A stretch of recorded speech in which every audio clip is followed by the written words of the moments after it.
Hi guys, this is Alea Jen and welcome back to my YouTube channel. So for today's video, dumating na yung bago kong kontrata. So, June 2 pa ako mag-e-end ng contract dito sa old ko na contract sa 2 years ko. So June 2 pa. Pero March pa lang, March parang 11 ata, is nagpirma na kami ng panibagong kontrata sa agency. Hindi nag-apply yung amo ko na siya mismo naglakad, hindi. So dumaan kami ng agency kasi nga ayaw niyang mapagod sa buhay. So para konti lang yung niya. Wala kaming tinrabaho, wala kaming nilakad. Hindi katulad ng iba na sila naglalakad, ganyan. Kami wala kaming ganun na ginawa. So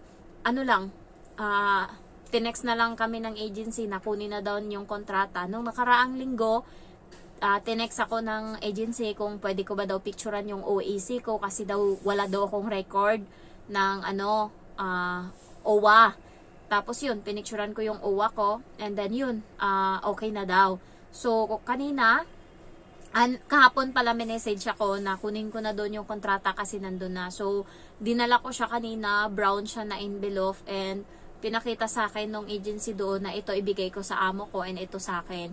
Yung sa amo ko is kontrata, tsaka visa ko, tsaka picture ng ko, passport ko, tapos Hong Kong ID.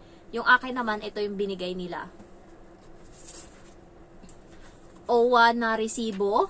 Ayan. So, nagbayad sila ng 196 Hong Kong dollar. And then, visa ko. Ayan. Ito panibagong visa. Before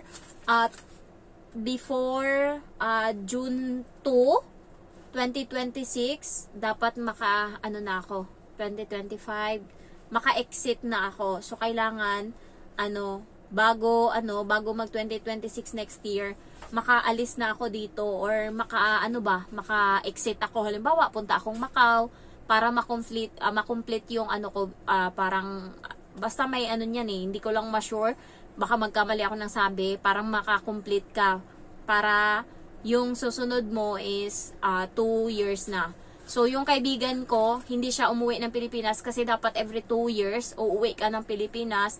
Pero kung ayaw mo naman umuwi ng Pilipinas, pwede kang mag-exit sa Macau. Tapos ma-complete journey ka na pagbalik mo dito. Kaya dapat before daw 2026 ng June, next year, kailangan makauwi ako ng Pilipinas or maka-exit ako sa Macau para ma-complete yung journey ko. So, tinanong ako ng agency kung anong gagawin ko, anong ko. Sabi ko sa uuwi akong Pilipinas sa July. Sabi niya, okay, so mako-complete journey ka na pala. So, ito yung binigay niya sa akin. And then, visa. Tapos, itong resibo. Baka hanapin sa Pinas, kaya hindi ko siya itatanggalin. Ayan, visa to. And then, yung kontrata. Ito yung kontrata, guys, na kung maalala nyo sa Pinas is pinapapirmahan sa atin to pag nag-apply kayo as domestic helper. Tapos, natanggap kayo sa agency na interview dito sa Hong Kong, may pinapapirmahan sa inyo, 'di ba? Pinapapirmahan kayo pero blanco pa yan dito, wala pang sulat. Pinapapirmahan kayo ng marami, ganyan. Tapos ganyan, ayan, may mga pirma. So ang akin naman is ayan yung employment of contract ko. Ayan. Tapos yung address ko is mali. So 127B ang nakalagay dito, 1278. Ayan. So, kaya, bahala kayo dyan. Pareho lang naman. Pilipinas. Tsaka to sa Quezon City ko in-address, hindi sa ko, sa probinsya. And then, yung amount na dito ng sahod ko, by July, sasahuran na nila ako ng 4,990 Hong Kong dollar. Tapos, yung food allowance kung meron, 1,236. Ayan. Tapos, nakasaad dito, yung mga,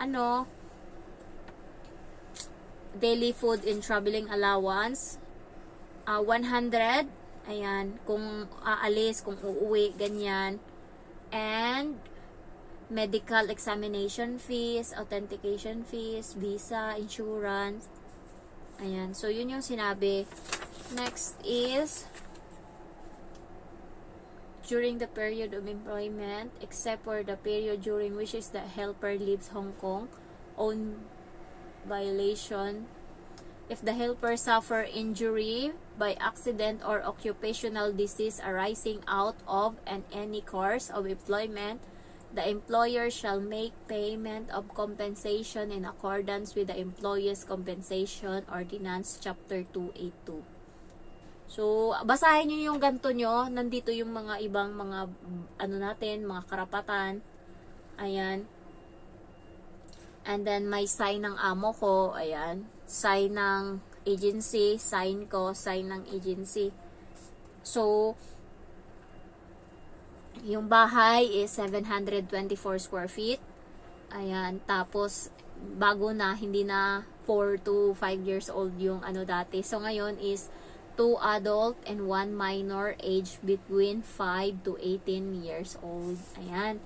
So, meron pang car washing dito pero hindi na ako nagka-car wash kasi nga bago yung sasakyan ng amo ko. So, baka masira ko yan. Hindi na nila ako pinapa-car wash. Yung amo kong lalaki na yung nagpupunas. Thankful ako kasi yun yung kinakapagod ko dati. Yun yung hindi ako nakatulog sa tanghali kasi sinasabihan ako na linisin ko yung sasakyan. And ang pagod, ang expectation kasi sa akin, malaki yung paglinis doon. Inaakyat ko pa yung pinaka-hood ng sasakyan. Ang pagod talaga, tas ang sakit sa dito ba.